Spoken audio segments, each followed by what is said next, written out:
I think it's really important to be a part of this project so that children feel safe. Because if children don't feel safe, then they're always going to be worried, and so it's not good for them to be stressed at such a young age. So it's good that we have a voice on this and that we can have children feel safe.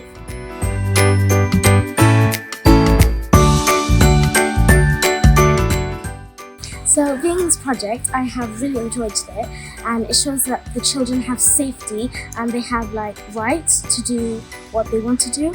And it's kind of nice that you have a voice in the project, that you're being included, and so people think that you're important, and it's really good for the community. I enjoyed making the posters and being included inside the project, and I found it really fun to help children understand language and to understand the rules and rights.